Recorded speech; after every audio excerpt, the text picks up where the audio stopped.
Hey guys, how's it going? We've just had our July development update from the Ashes of Creation dev team, and sadly, Phase 3 has been delayed through to the 26th of August. It was supposed to be releasing next week on the 4th or 5th, but it's been pushed back a couple of weeks so they can simply get on top of what they need to get on top of and release everything they planned for Phase 3. Bit of a disappointment for sure, but hey, they're in development, so let them cook is my view on that one.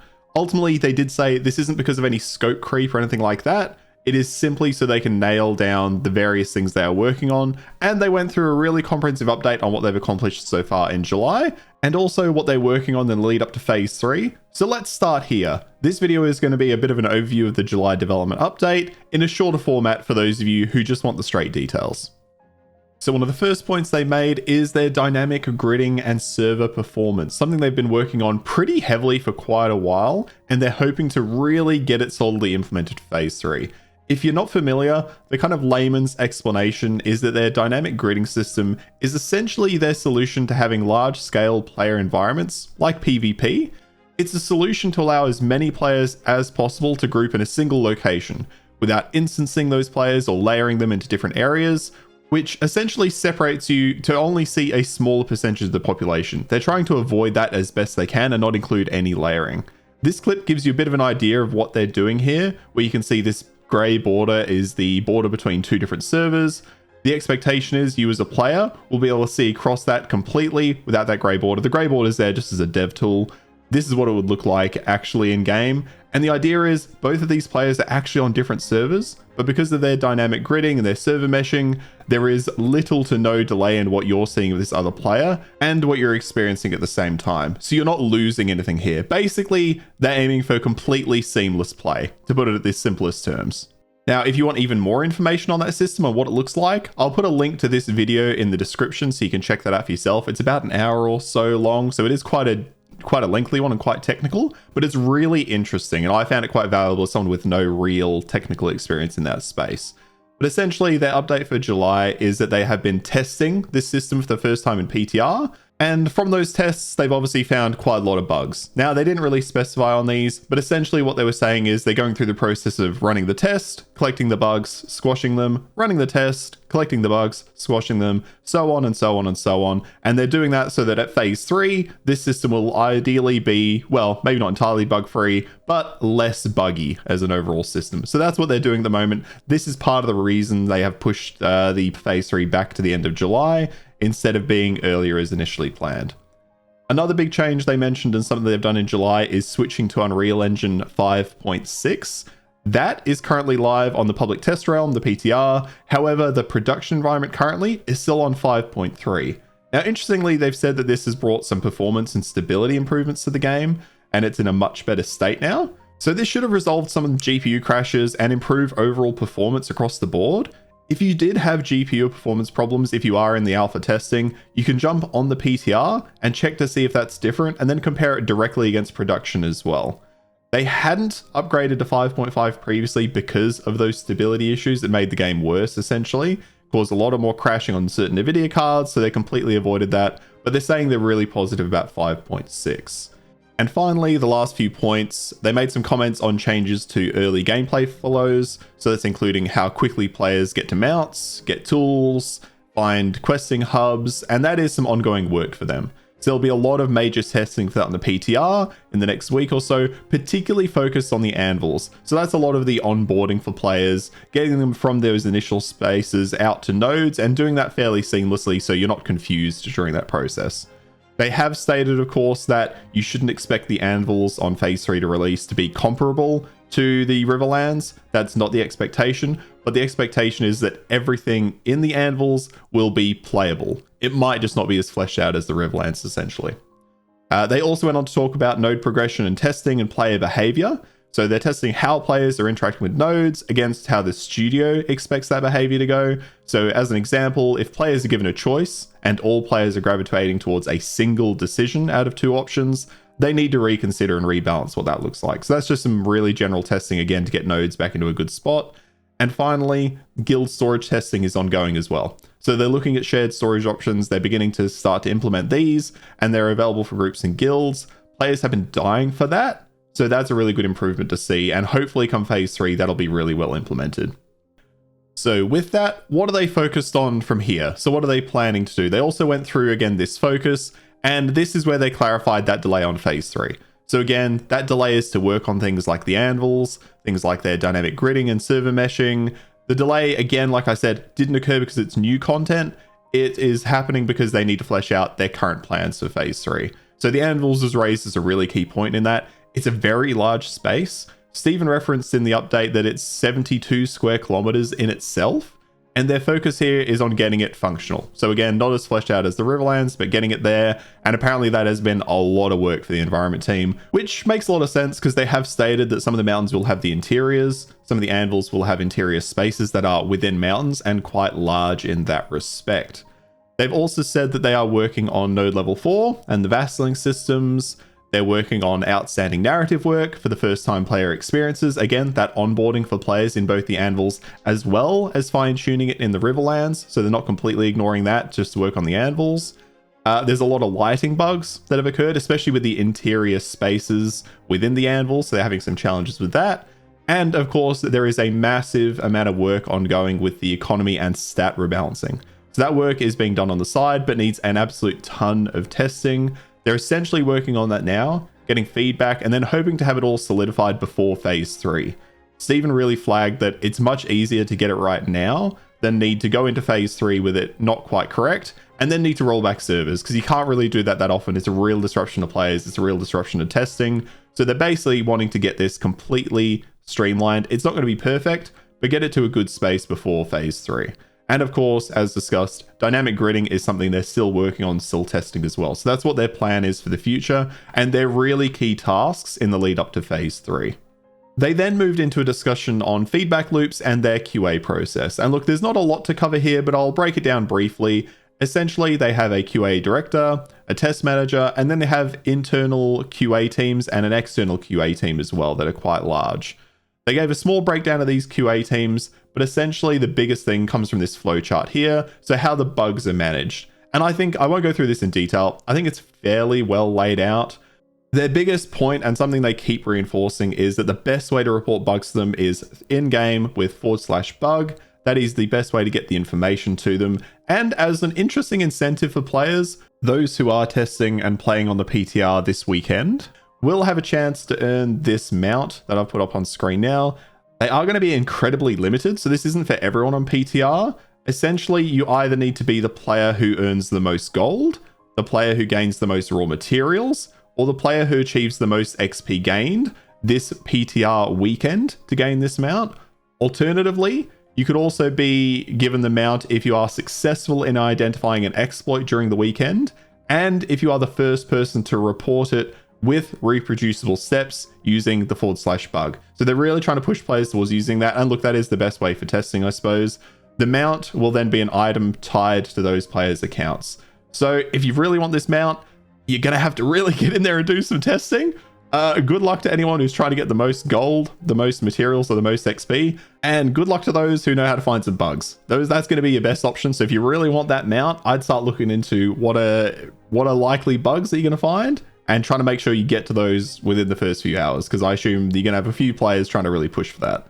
Quite an interesting one. I don't think I'll have a chance to really push for that myself, but, you know, it's an interesting incentive. I don't mind this stuff. It is a bit sad how limited it is. But anyway, moving on, they did talk about towns and crates. So these are systems we've heard about quite a lot over the course of development, but they're looking to implement them a lot more in phase 3.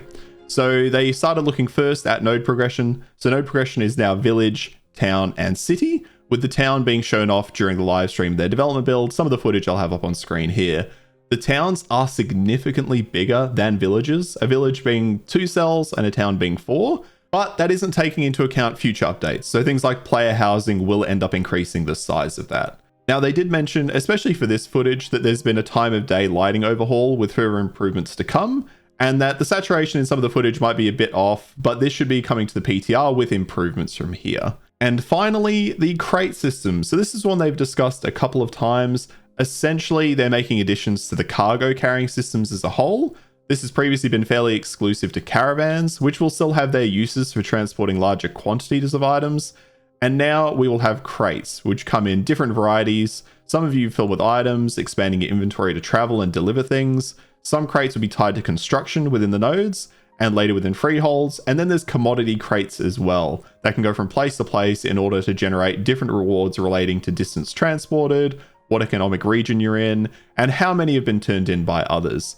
Their aim here is for the world to feel more alive, more immersive, and tie players to this through mechanics like crates. So instead of simply going through menus, hitting buttons, moving numbers from left to right, you're actually transporting these items in the world to kind of tie you to them. I don't hate the idea, but I could see this maybe being tedious for some players. In the footage, we saw the devs add crates to a construction activity that was happening in the node to help this complete. And this was an expansion to the laboratory, which needed a few mining crates to finalize that process. And these will be larger node and guild projects. So it's designed to give players that agency in specializing their node. If somebody starts a project and a guild really wants it done, or the node in general really wants it done, all the players can jump in to help contribute to that. We also got to look at the upgrade trees for buildings within nodes, allowing players to specialize them, meaning you might see the same building, but with slight variance between their functions and benefits. And the benefits from these systems are both for citizens of the node, as well as those visiting, although citizens will generally have a larger incentive and a larger benefit from these. So in terms of crates, carrying a crate will slow you down, and that's intentional.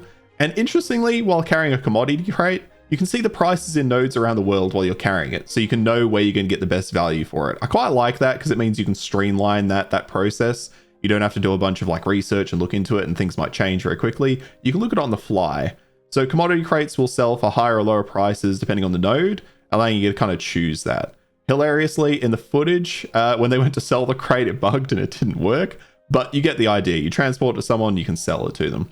They also very briefly looked at it in the footage, but mentioned it more in the QA, is that crates can be broken down. So if you see a player with one out in the wild, you take them down, but you don't want to deal with a movement speed penalty, you're worried about somebody else coming after you, you can break crates. So if you see a character carrying one, you can make them drop it, you can break it, and then you can take some of the goods, but leave behind the remainder. So it's a way for you to transport larger items than a movement speed penalty, but they can be broken into and kind of have things taken out of them at the same time.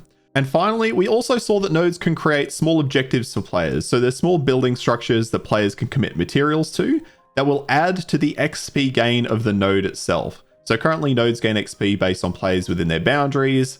This adds another avenue for players to directly build out XP towards the node so that it can be further improved in the future.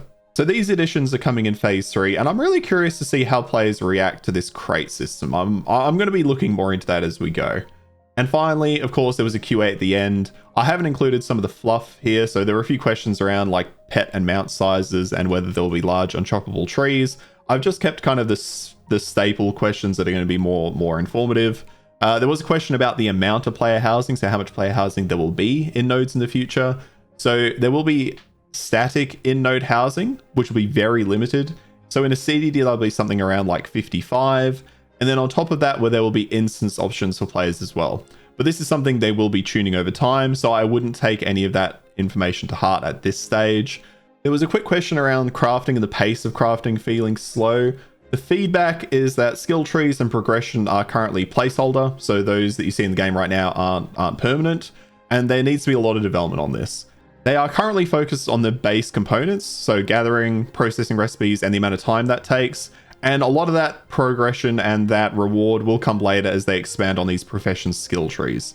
They're also tweaking reward tables as well as progression awards, so changes are coming, but it's clearly a side issue at this time as they tackle larger issues. And finally, the last couple of questions. Somebody did ask, how far are we from node destruction? So actual nodes breaking down after a battle. And essentially there wasn't a great deal of information around this. So they've discussed that there will be a battleground state following a node destruction, but it's not exactly planned at this time when they're going to jump on that. So dates for later this year or early next year were raised, but not with much confidence.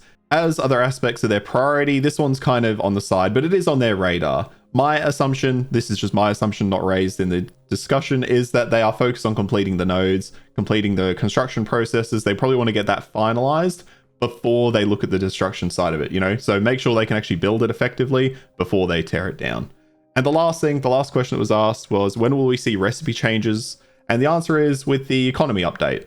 So these will be coming in with that update poised for phase 3, with some of this being tested on the PTR starting this weekend. The economy, again, and they mentioned it earlier, is one of the really hard systems to fine-tune. Small changes can have really large-scale impacts, and they understand the need to get that work in now because those rollbacks are really difficult after the fact. So that's the overall summary of that stream. They did also say that they're going to have upcoming dev discussions on quests, so talking about revamping of narrative content associated with that, as well as gathering player sentiment on questing, as well as archetypes as well. So they are seeking some feedback on this, and there was actually a question in the QA on archetypes that I wasn't going to include, but hell, let's talk about it. And when we can expect secondary archetypes in the game, and the answer was, you're definitely not going to get this in the next milestone. They still need to complete the art and audit past on abilities, touch up on the base archetypes themselves, and skrill tree revisions. That's all needed to introduce ranks and passive abilities. Basically, all of it is still in deep development and refinement, and they need to complete the core archetypes available before they move on to the secondary. So we're unlikely to see that for quite a long time. They've still got to flesh out the core as well. But we will be hearing and seeing some dev discussions on those in the near future. So look, that's it in terms of the wrap up. This video ended up being a bit longer than I actually planned, but there was quite a bit of information in there. For me personally, I'm really keen to see how the nodes come out. The nodes are such a central part of this game. I'm really keen to see them getting fleshed out more, and the crate system as well. I really like the caravan system. I'm very interested to see how players use crates, if there's more friction and more combat around crates and people trying to steal them from others. That'll just be interesting to see how it interacts with player behavior. But that's it from me. If you're looking for even more content, I stream every Tuesday and Thursday right here on YouTube and Twitch, 4 PM Australian Western Standard Time, playing a variety of different games, MMOs, ARPGs, pretty much all of it. Feel free to come hang out anytime. And until then, have a good one, and I'll see you next time. Cheers.